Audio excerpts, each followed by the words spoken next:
오늘 이 빌립보서 3장 8절과 9절 말씀은 제가 이 기독교로 개종했을 때 그 순간에 저에게 많은 힘을 주셨던 그 말씀이고, 제가 목사로 소명을 받고 1년 동안 고민하고 있다가 목사의 길을 가겠다고 결단했을 때 하나님께서 저에게 큰 힘을 주셨던 그 말씀입니다.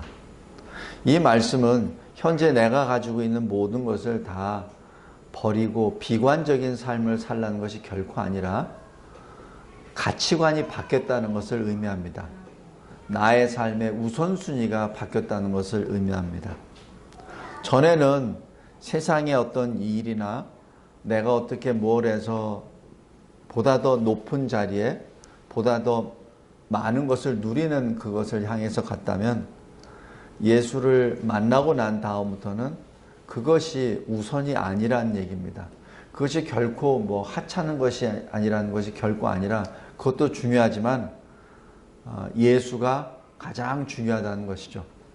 그런데 목사로 소명을 받았을 때 1년간 씨름할 때 나온 결론은, 그 우선순위에서 2순위, 3순위, 4순위, 저 10순위까지 있었던 그 자체가 이건 진짜 아무것도 아니구나.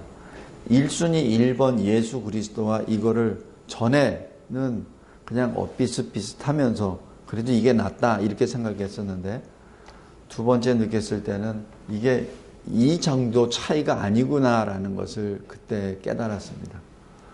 그 당시에는 그토록 중요했었던 진급 자체가 여기 표현 그대로 배설물로 여겨졌고, 그때는 하나라도 더 해서 윗상관한테 잘 보이고, 하나라도 더 플랜을 짜서 뭘 알리고 뭐 이렇게 하는 것이 나에게는 소중했었고, 그것이 나의 인생의 전체로 여겼는데, 어느 순간부터는 그것이 배설물 같다. 왜 배설물이냐면은 그것이 가치가 떨어져서 그런 것이 아니라 그것이 내 갈 길을 막고 있기 때문에 그것이 흉물처럼 보이는 겁니다. 그런데 이제 시간이 지나고 나니까 그때 가졌었던 그 감격이나 그것이 이제 시간이 지나고 차츰차츰 퇴색되어지고, 그러다 보니까 다시 또 목회 길을 걸어가면서도 자꾸 이 낙심에 들고 지치고 하는 그런 저를 바라봅니다.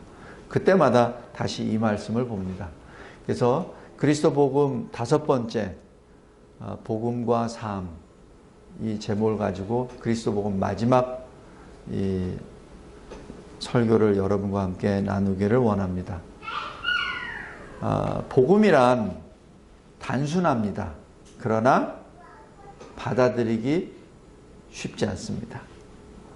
사실 믿음이 없다면 이 복음은 불가능합니다. 받아들일 수 없는 것입니다. 그러나 굉장히 단순합니다. 율법은 우리를 죄인으로 인식하게 하십니다. 그러나 이 믿음은 믿는 자에게 주시는 하나님 은혜의 선물입니다. 바로 구원의 길이죠. 로마서 3장 24절 25절에 예수 그리스도 안에 있는 속량으로 말미암아 하나님의 은혜로 값없이 의롭다 하심을 얻은 자, 바로 우리들입니다. 우리는 값없이 받았죠. 바로 그것이 하나님의 은혜입니다. 우리가 받을 자격도 없고 한 일도 없는데 하나님이 그냥 주신 것입니다. 방법은 우리의 죄를 그리스도께서 가져가시고 그리스도의 의가 우리에게 전가된 것입니다. 그래서 이중 전가로 갑니다. 그러므로 우리가 믿음으로 의롭다 하심을 받았으니 바로 그리스도 예수로 말미암아 우리가 하나님의 진노의 대상, 하나님의 심판의 대상이 아니라 하나님과 화평한 관계가 된 것입니다. 그런데 이 세상에, 특별히 이 말세지경에 가 있는 이 세상에 다른 복음이 자꾸자꾸 우리를 공격합니다. 칭의가 뭐야? 그리스도가 진짜 오셨어? 그리스도는 그냥 현인 아니야? 하는 식으로 그리스도가 술 취해서 약속한 것 아니야? 라고 얘기했었던 로마 캐톨릭의 그 교황청의 대변인이 했던 것처럼 그런 식으로 세상이 점점 노골적으로 복음을 대적하고 있습니다. 전에는 감히 그런 말을 꺼내지도 못했었는데 이제는 아예 노골적으로 공격합니다. 그리고 이러한 공격은 신학적인 이슈뿐만 아니라 우리의 삶 가운데서도 나타납니다. 우리 영화를 보세요. 영화도 보면은 요즘 영화에 이상한 영화들이 많이 나옵니다. 환생한다는 것, 그다음에 저쪽 저승에서 어떤 저승사자가 나타나던 그런 것들, 그다음에 또 우리 요즘 많이 나오는 것, 무슨 그 히어로 막 나와가지고 막 날아다니고 뭐 부시고 하는 거, 그다음에 슈퍼맨도 나오죠. 여러 가지 이들 나오는데 모든 것들이 이 복음을 대적합니다. 슈퍼맨의 아버지 이름이 뭔지 아세요? 엘. 바로 엘로힘의 준말 하나님의 그 조롱석인 엘입니다.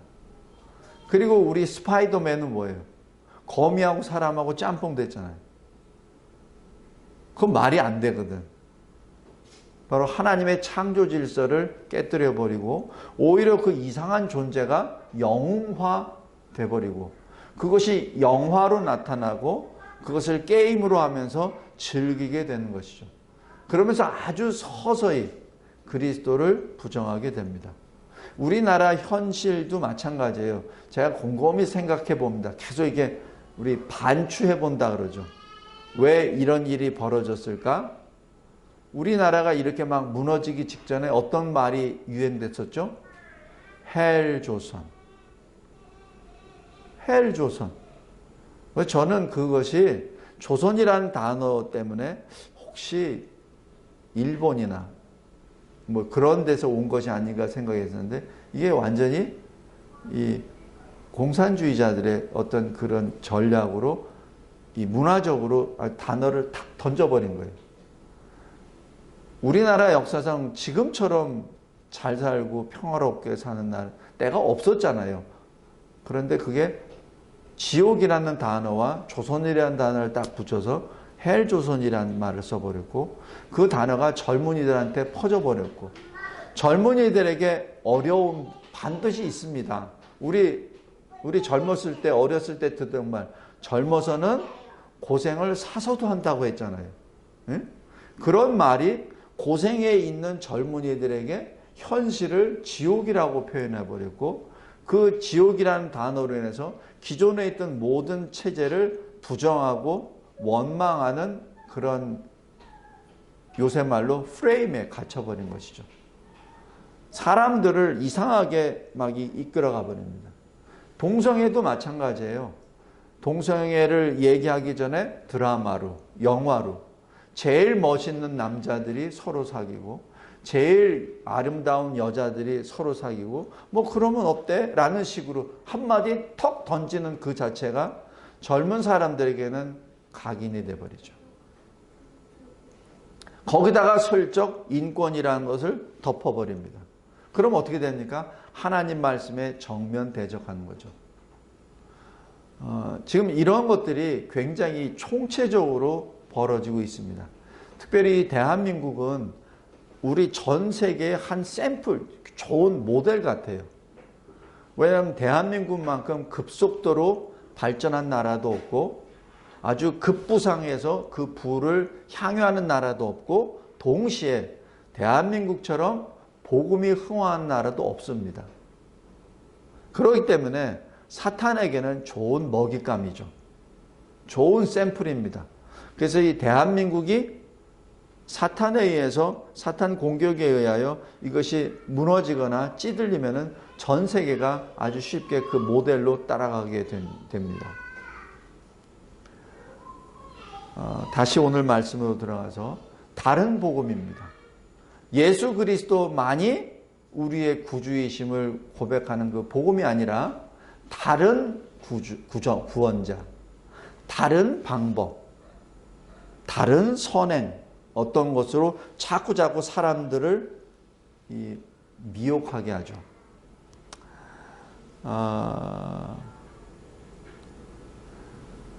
갈라디아서 1장 8절 9절에 우리가 전에 말하였거니와 내가 지금 다시 말하노니, 바울 사도가 말합니다.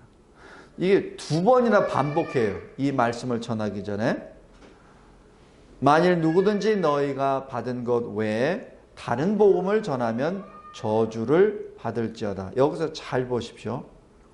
우리가 전에 말하였거니와 내가 지금 다시 말하노니, 바로 이 말씀은 이 복음이 얼마나 중요하다는 것, 그리고 다른 복음의 위협이 얼마나 흥행하고 있다는 것을 여기서 알 수 있습니다. 2000년 전에 기록한 이 말씀 자체도 반복해서 말합니다. 우리가 전에도 말했고 내가 지금도 말하는데 다른 복음을 전하는 자는 하나님의 저주를, 심판을 받을지어다 라고 말씀합니다. 그만큼 복음을 회방하고 복음을 미혹하게 하는 그 움직임은 인류 역사 시작부터 지금까지 계속해서 나온다는 것이죠. 복음은 오직 의인은 믿음으로 말미암아 살리라. 오직 예수 그리스도를 믿음으로 말미암아 살리라 하는 그 말씀입니다. 예수 그리스도의 부활은 역사적 진실이요 사실입니다. 분명한 것은 예수의 십자가 죽으심은 끝이 아니요, 죽은 자들 가운데서 다시 부활하셨습니다. 우리를 의롭다 하시기 위하여 살아나셨습니다. 로마서 4장 25절입니다. 예수 그리스도의 몸을 단번에 들이심으로 말미암아 우리가 거룩함을 얻었습니다. 히브리서 10장 10절입니다. 다시 얘기해서 예수 그리스도의 그 십자가 죽으심으로 말미암아 우리가 의를 받게 됐고 거룩을 받게 되었다는 것을 의미합니다. 바로 하나님의 잃어버린 형상을 우리가 예수 그리스도 십자가 죽으심으로 받았다는 것입니다. 부활은 놀라운 기적뿐만 아니라 믿음으로 그리스도와 하나가 된 모든 죄인의 칭의를 이루는 사건입니다. 이것은, 복음은 우리로부터 나온 것이 아니라 하나님이 성취하신 역사적 사건이요, 객관적 사건이요, 하나님의 역사입니다. 기독교는 그러므로 포용의 종교가 아닙니다. 이것도 좋고 저것도 좋고 하는 포용의 종교, 어떤 보편성의 종교, 어떤 그 포괄성의 종교가 결코 아닙니다. 우리 기독교는 오직 예수 그리스도를 믿음으로 구원을 얻는다는 하나님의 구속사의 그 말씀에 초점을 둡니다. 그래서 이 기독교는 배타적 종교요, 유일성의 종교입니다. 요즘 이 교회 안에서도 연합의 분위기가 굉장히 나타납니다. 연합은 그리스도 안에서 연합입니다. 다시 얘기해서 그리스도 안에서 연합은 하나님의 은혜의 선물 받은 은혜의 선물인 믿음을 받은 자가 그리스도 이름 안에서, 그리스도 안에서 하나가 된다는 것이 수직적인 연합을 말하고, 그 수직적인 연합을 통하여 성도 간의 연합이 일어나는 것이죠. 그것이 교회인데, 최근에 이 교회라는 타이틀을 가지고 통합을 하고 타 종교와의 통합과 연합과 일치를 한다는 것은, 그거는 사탄의 역사입니다. 다른 종교와는 같이 연합할 것이 없어요. 왜냐하면 진리가 다르기 때문에 그렇습니다. 다른 종교에게는 분명히 복음을 선포함으로 회개하고 하나님께로 돌아오는 역사가 있을 뿐이지, 그들과 같이 손을 잡고 종교의 연합이나 일치나 통합은 있을 수 없습니다. 그것은 인위적인 사람의 역사입니다. 그것은 하나님의 역사가 아닙니다. 고린도후서 4장 3절과 4절에 이것이 굉장히 강력하게 나와 있습니다. 우리의 복음이 가리었으면 망하는 자들에게 가리었다라는 얘기죠. 복음이 가려졌던 것은 멸망의 길에 가 있는 자들에게만 해당되신 것입니다. 그 중에 이 세상의 신이 믿지 아니하는 자들의 마음을 혼미케 했다라고 얘기하는 것이죠. 이 혼미케 한다는 것은 차단시켰다는 얘기입니다. 하나님의 영광의 복음, 그리스도의 영광의 복음의 그 빛을 차단시켜 버렸다. 이 블라인드를 내려버렸다는 얘기죠. 그래서 그 빛을 받지 못하게 되었기 때문에 이 세상의 신, 바로 거짓 신들의 미혹감을 받게 됐다는 것을 의미합니다. 다시 얘기해서 WCC를 통한 종교 일치나 종교 통합이란 그 자체는 사탄의 역사입니다.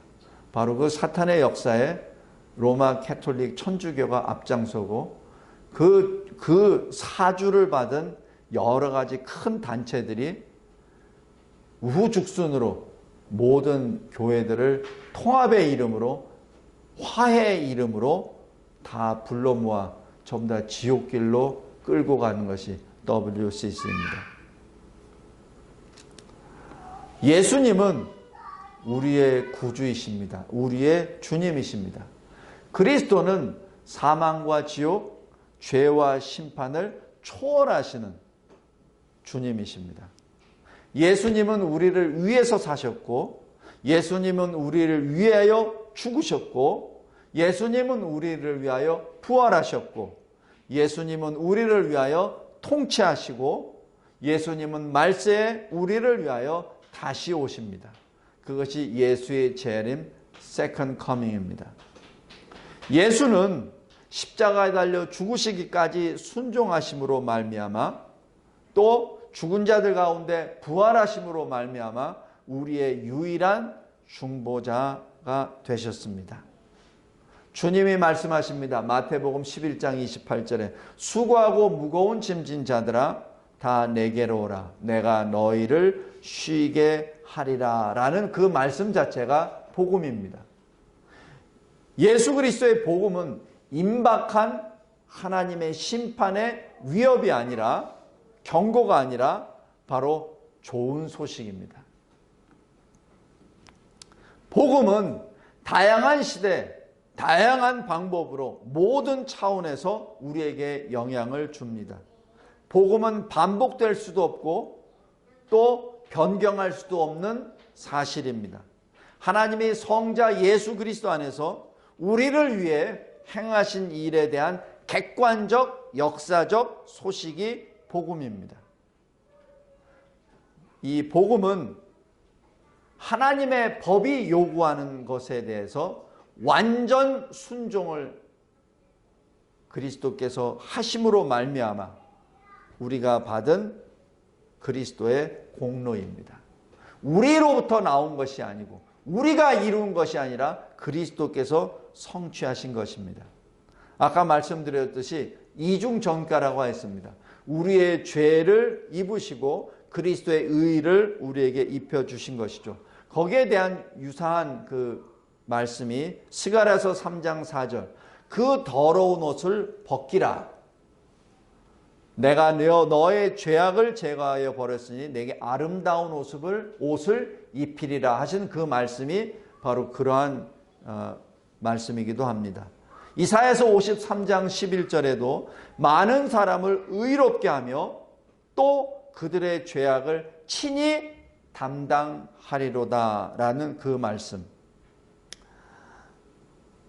고린도후서 5장 21절에 하나님이 죄를 알지도 못하신 이를 우리를 대신하여 죄로 삼으신 것은 우리로 하여금 그 안에서 하나님의 의가 되게 하려 하심이라.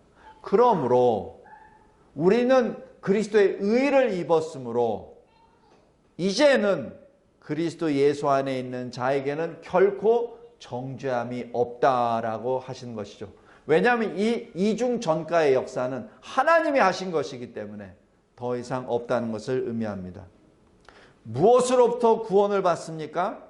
하나님의 진노로부터 구원을 받는데 그 구원은 하나님이 행하십니다. 왜 나를 구원하시죠? 하나님의 사랑입니다. 왜냐하면 하나님이 사랑이시기 때문입니다. 그래서 고린도전서 15장 56절 57절에 우리 주 예수 그리스도로 말미암아 우리에게 승리를 주시는 하나님께 감사한다라고 말씀합니다. 그리스도의 십자가는 하나님의 의와 사랑의 표현입니다. 하나님은 분명히 사랑의 하나님이지만 분명히 의의 하나님이십니다.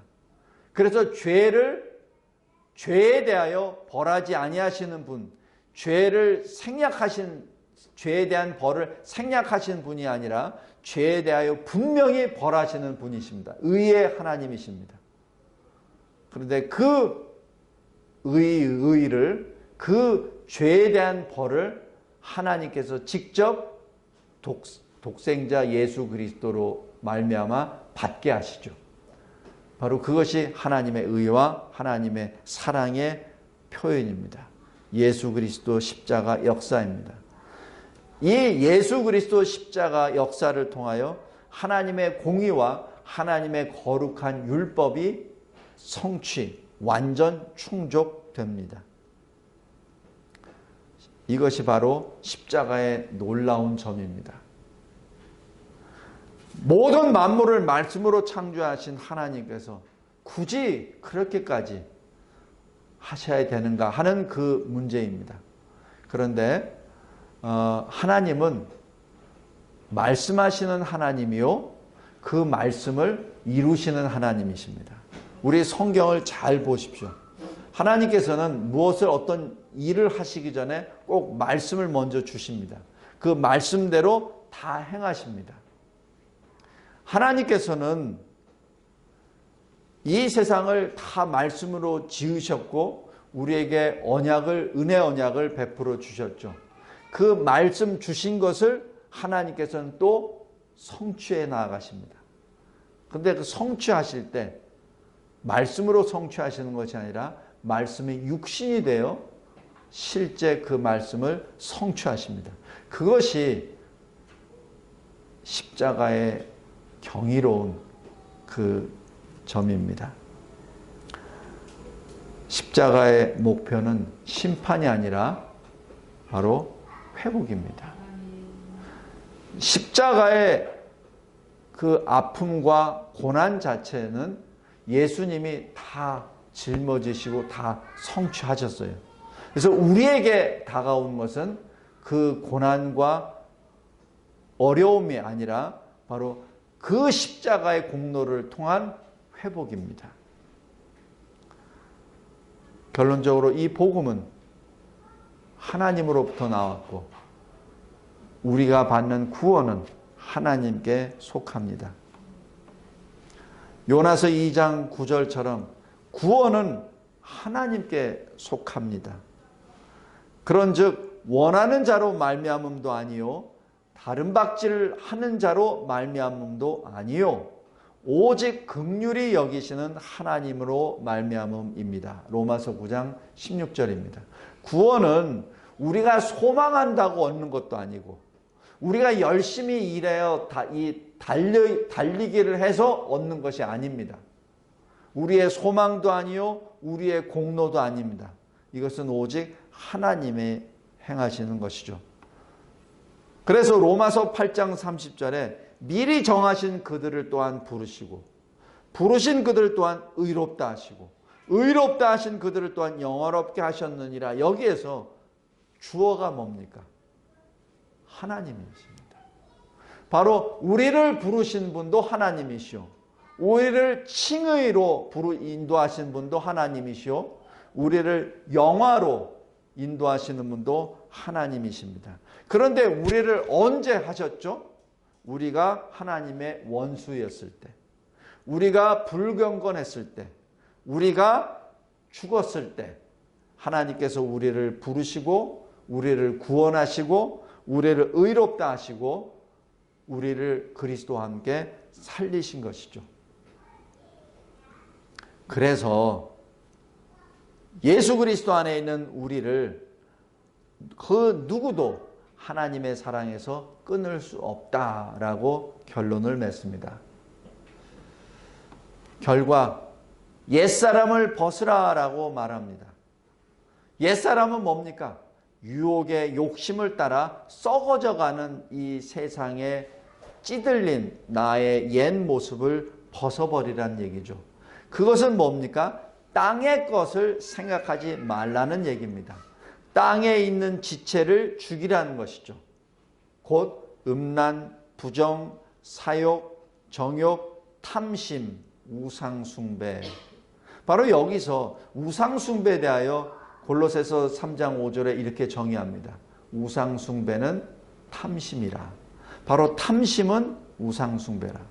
우리가 보통 우상숭배하면 눈에 보이는 어떤 우상에 대한 어떤 경배를 생각하는데 분명히 말합니다. 탐심. 내 것이 아닌데 내 거로 얻으려고 하는 것. 바로 그 탐심입니다. 이 모든 것을 벗어버리라. 골로새서 3장 8절에서 9절입니다.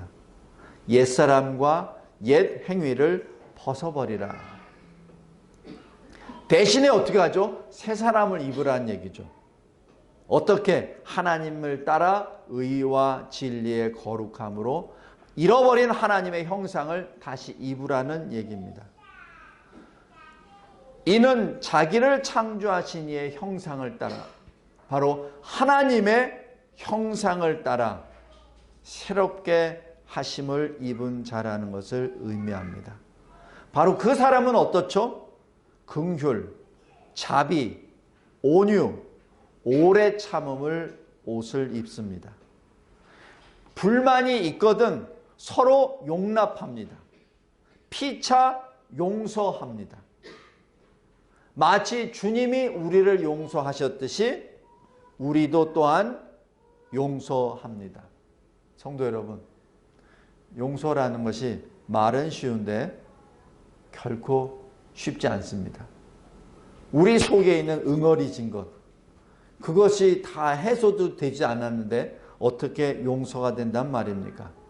그런데 여기서 말씀합니다. 그 응어리진 것, 옛사람이라. 옛사람을 벗고 새 사람을 입으라는 얘기입니다. 이 모든 것 위에 사랑을 더하라라고 얘기합니다. 성도 여러분, 여기 옛사람을 벗고 새 사람을 입으라. 이것은 우리 인력으로 안 됩니다. 사람의 힘으로 안 됩니다. 그러나 하나님께서는 사도 바울을 통하여 명령하셨습니다. 왜 명령하셨죠? 가능하기 때문에. 왜 가능하시죠? 우리 안에 내주하시는 성령께서 일하시기 때문에 그렇습니다. 바로 이 말씀은 믿음으로 행하라는 얘기입니다. 너에게 주신 그 믿음으로 내가 생각하기에 불가능하다고 생각하는 옛사람을 벗어버리고 새 사람을 입으라는 명령입니다. 복음은 변하지 않습니다. 왜냐하면 복음 자체는 이미 성취된 역사적인 사건이요 진리이기 때문에 변할 수 없습니다. 그러나 과거에 성취된 이 십자가 이 역사는 지금 현재 주님이 다시 오시는 그때까지 지속적으로 우리를 이끌어 가십니다. 천국과 지옥은 막연한 것이 아닙니다. 천국과 지옥에 대한 막연한 믿음이나 더 나은 내세의 희망에 관한 소식이 결코 복음이 아닙니다. 복음은 예수 그리스도 자신입니다. 복음은 바로 우리의 생명입니다. 요한복음 11장 25절 26절에 나는 부활이요 생명이니 나를 믿는 자는 죽어도 살겠고 이것을 내가 믿느냐라고 묻죠. 바로 예수님이 복음이요 예수님이 우리의 생명이라는 것입니다. 바로 예수는 왜 생명입니까? 바로 하나님의 형상을 잃어버렸고 하나님의 진노의 자녀가 되었던 우리가 하나님의 원수와의 그 관계가 다시 그리스도 안에서 하나님과 화평의 관계가 됐다는 것을 말합니다. 예수는 단지 생명의 길로 인도해 주시는 그 길뿐만 아니라 그 생명입니다. 그래서 요한복음 14장 6절에 내가 곧 그 길이요 그 진리요 그 생명이라고 하시는 것이 바로 이 진리요 복음입니다. 그런데 여기서 복음은 우리에게 변화를 가져옵니다. 복음은 우리를 위하여 그리스도께서 성취하신 하나님의 구속 역사에 대한 좋은 소식입니다. 내 안에 있는 것이 아니라 하나님 안에 있는 것이요, 내가 행한 것이 아니라 하나님이 행하신 것이요, 내 마음속의 사랑이 아니라 하나님의 사랑이신 하나님의 사랑이기 때문에 그렇습니다. 복음은 구원을 주시는 하나님의 능력입니다. 우리는 무엇 하는 척 할 수 있습니다. 외적 행동을 바꿀 수는 있는데 마음을 바꿀 수는 없습니다. 그런데 그 마음을 바꾸는 사람은, 그 마음을 바꾸는 존재는 바로 무에서 유로 말씀으로 창조하신 하나님이십니다. 그래서 우리가 변화되는 것은 바로 하나님의 말씀이 있을 때 변화가 됩니다. 다시 말씀드립니다. 우리가 옛사람을 벗고 새사람을 입게 되는 것은 그 원인은 하나님의 말씀 때문에 그렇습니다. 하나님께서 우리에게 의롭다, 칭의를 선언하실 때 바로 그 순간부터 우리는 거룩의 길, 성화의 길로 걸어가게 됩니다. 그것이 개혁입니다. 그 개혁의 길, 성화의 길이 그리스도의 형상을 닮아가는 그 길입니다. 성도 여러분, 꼭 잊지 말기 바랍니다. 우리는 아팠던 것이 아니라 죽었었던 겁니다. 우리는 발전의 여지가 있었던 존재가 아니라 완전 타락한 진노의 자녀였습니다.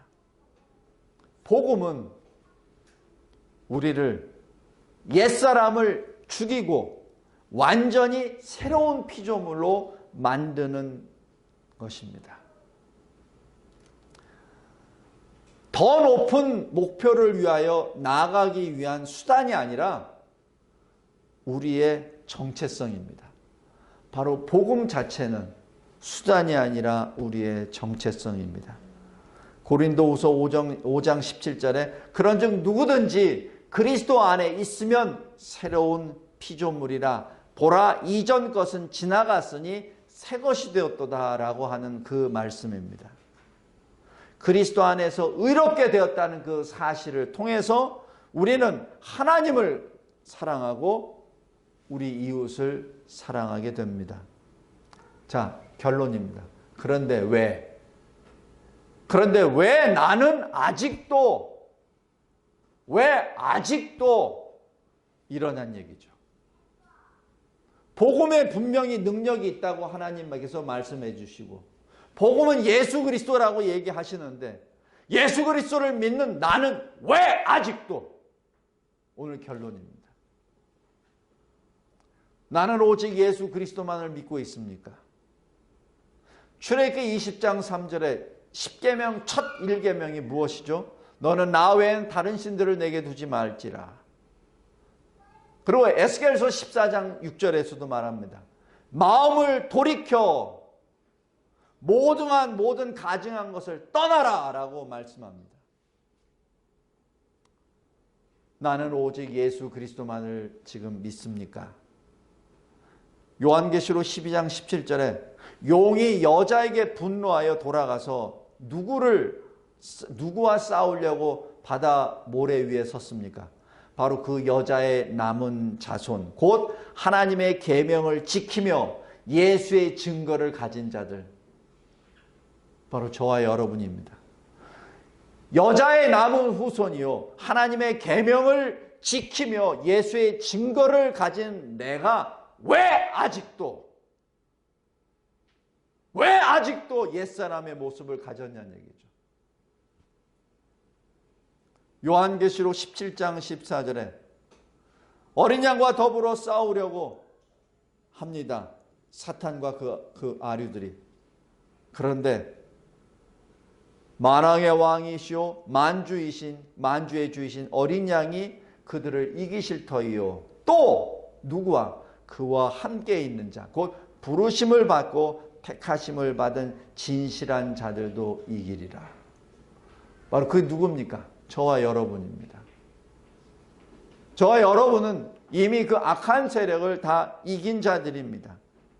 그런데 왜 아직도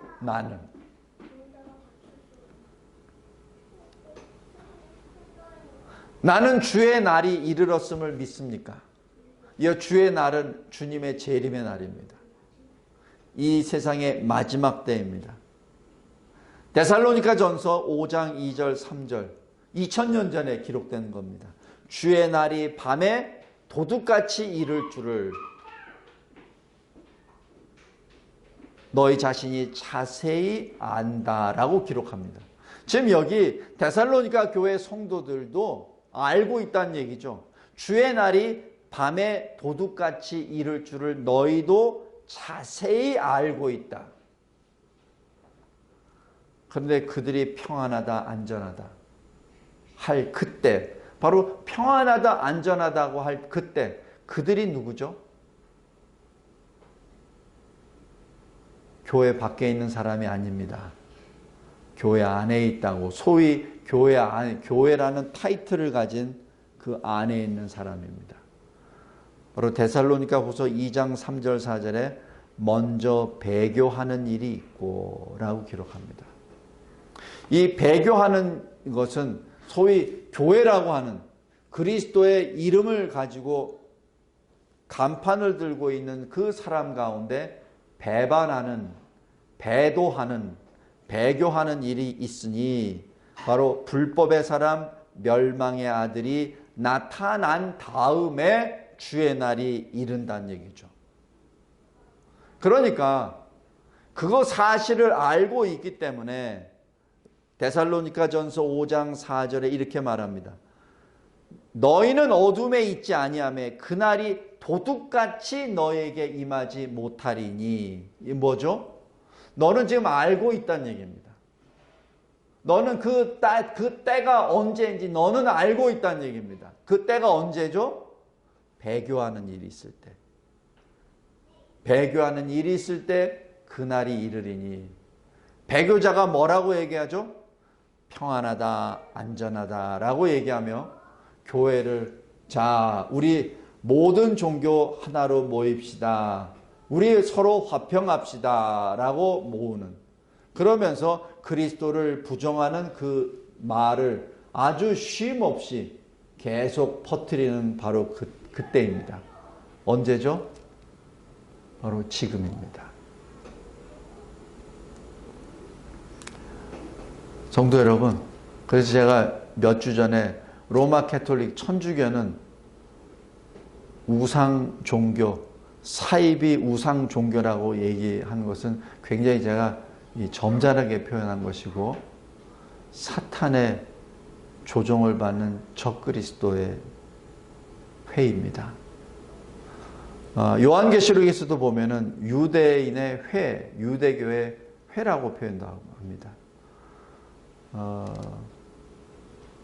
천주교, 그 로마 캐톨릭에 의해서 복음을 계속 공격합니다. 복음을 난도질합니다.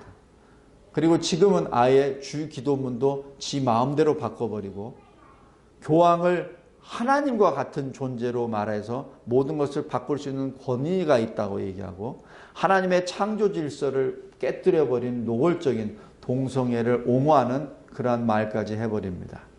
그리고 급기야는 성경도 다시 써야 되겠다라는 말까지 할 정도 됩니다. 배교. 바로 그 일에 많은 교회들이, 많은 목회자들이 지금 마치 최면에 끌려서 끌려가는 것처럼 가는 것이 WCC입니다. 그런데 왜 나는 아직도 여전히 옛사람을 입고 있는 얘기죠. 질문입니다. 예수 그리스도 재림을 기쁨으로 기다리고 있습니까? 우리는 그저 마지막 때라고 생각했을 때 두려움이 앞서서 떨고만 있는 것은 아닙니까?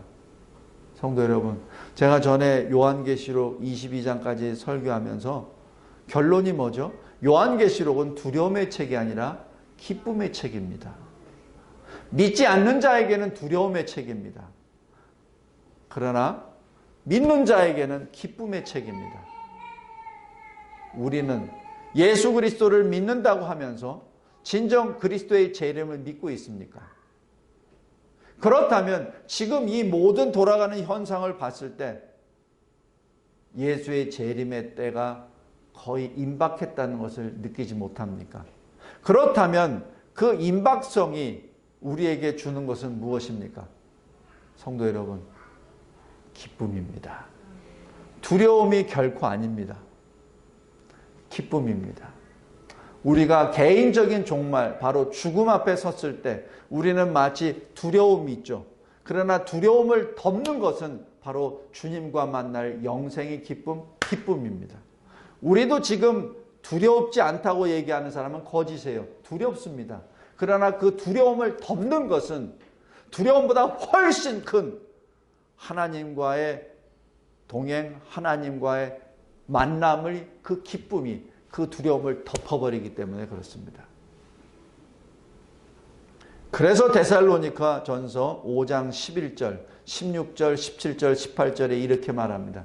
그렇다면 이 마지막 때 어떻게 살아야 됩니까? 어떻게 살아야 됩니까? 서로 덕을 세우라. 서로 덕을 세우라. 서로 용서하라. 서로 사랑하라. 서로 덕을 세우라.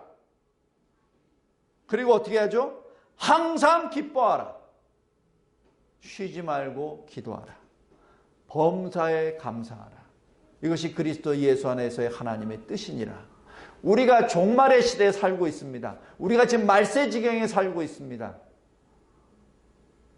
이때 우리가 살 길은 서로 덕을 세우고 항상 기쁨과 기도와 감사로 사는 것이죠. 여기 요한계시록 11장에 두 증인이 나오죠. 여기서 이 두 선지자가 나타나는데 선지자가 박해를 받고 죽습니다. 순교를 당합니다. 순교를 당한 다음에 땅에 사는 자들이 어떻게 됐죠? 그들의 죽음을 즐거워하고 기뻐하고 서로 선물을 교환합니다. 왜? 그 두 선지자, 두 증인들이 그들을 괴롭게 했기 때문에. 왜 괴롭게 했겠죠? 그들이 죄인이라고 계속 불렀으니까. 예수 재림에 하실 것이라고, 너희들 그렇게 있으면 심판받을 거라고. 예수님이 하신 말씀, 회개하라.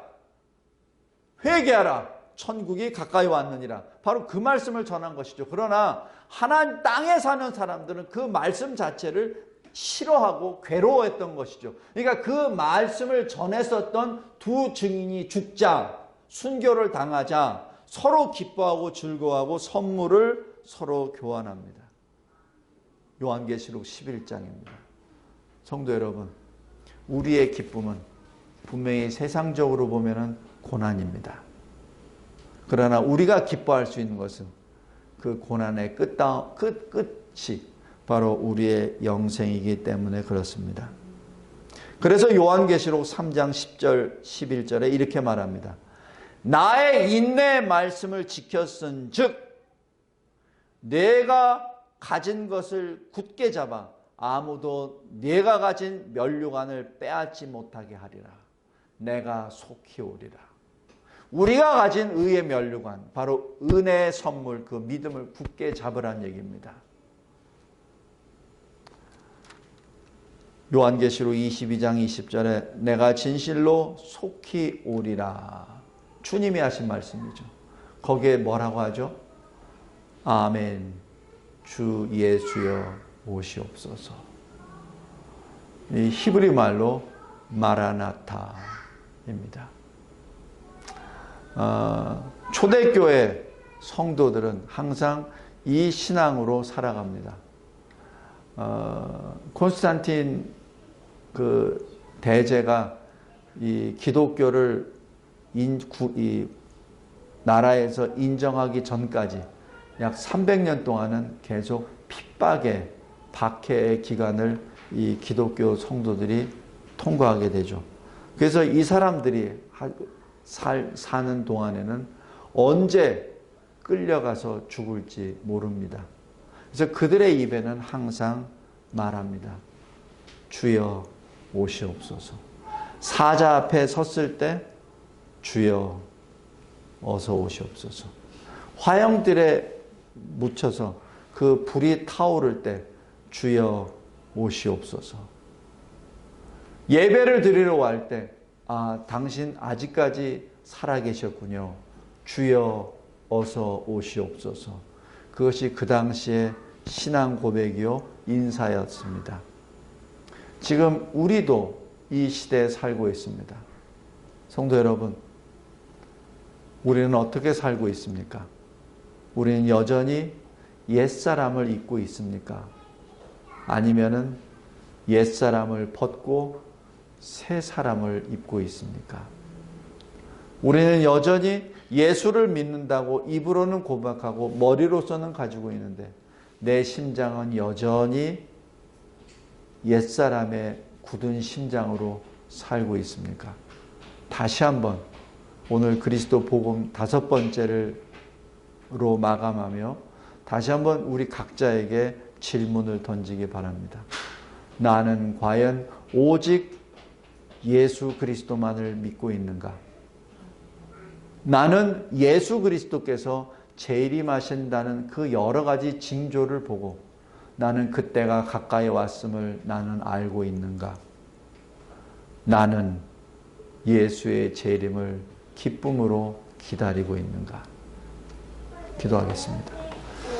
하나님 아버지 감사하고 감사합니다. 하나님께서 주신 이 생명의 말씀 자체가 우리를 기쁨으로 뛰게 하여 주시고 과거 우리가 가지고 있었던 여러 가지 옛사람의 구습과 옛사람의 모습을 다 벗어버리는 계기가 되게 해주심에 진심으로 감사합니다. 시대의 벽보를 봤을 때 진정으로 주의 날이 가까이 왔음을 우리가 알고 우리가 더 이상 놀라지 않음을 고백합니다. 이제는 그때가 됐습니다. 하나님, 믿음 주심에 감사합니다. 이 믿음으로 주의 날을 기쁨으로 맞게 하옵소서. 주 예수여 오소서. 아멘. 아멘. 예수 그리스도의 이름으로 기도드리옵나이다. 아멘.